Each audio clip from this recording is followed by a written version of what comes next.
Assalamualaikum warahmatullahi wabarakatuh. Selamat datang semua di channel kami.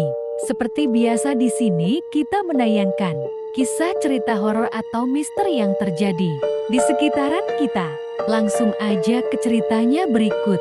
Entah kenapa lini masa Twitter kemarin masih menunjukkan kisah KKN Desa Penari masih trending. Padahal kisah ini sudah dibuat pada bulan Juni lalu, namun masih banyak netizen yang kepo dan penasaran dengan kisah ini. Pasalnya, kisah KKN di Desa Penari cukup unik sekaligus ngeri ceritanya. Ternyata kisah horor ini sangatlah kontroversial. Di satu sisi ada yang percaya namun tidak sedikit yang menyaksikannya. Bagi yang percaya, bahkan ada yang sampai menelusuri lokasi yang terduga sebagai tempat kejadian perkara Desa Penari. Bahkan tak sedikit yang mencari tahu kampus dan tokoh-tokohnya. Yuk simak kontroversi kisah KKN Desa Penari yang viral ini. Awal mula cerita KKN Desa Penari. KKN Desa Penari hanya punya 6 tokoh setelah diringkas oleh si pencerita. Seharusnya peserta yang ikut KKN ke sana berjumlah 14 orang. Nama peserta KKN adalah Bima, Ayu, Widya, Nur, Wahyu dan Anton.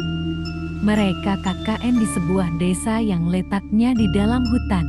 Sejak awal kedatangan, Nur dan Widya sudah mendapat penampakan seorang penari di hutan dan suara gamelan. Kisah ini berkutat persoalan asmara.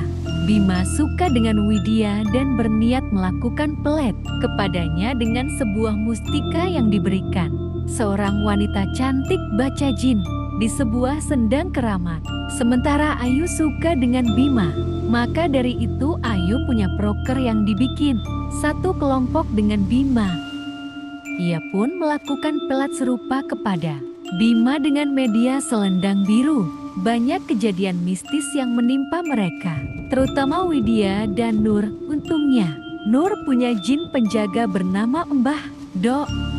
Jin penjaga ini melawan sendiri banyak jin di hutan tersebut. Widya pun seolah jadi incaran jin karena ia akan dipelet oleh Bima. Namun ternyata Bima dan Ayu justru melakukan tindakan mesum di sendang. Mungkin ini adalah pengaruh selendang hijau yang digunakan melet Bima. Mereka berhubungan seks di tempat paling keramat tersebut.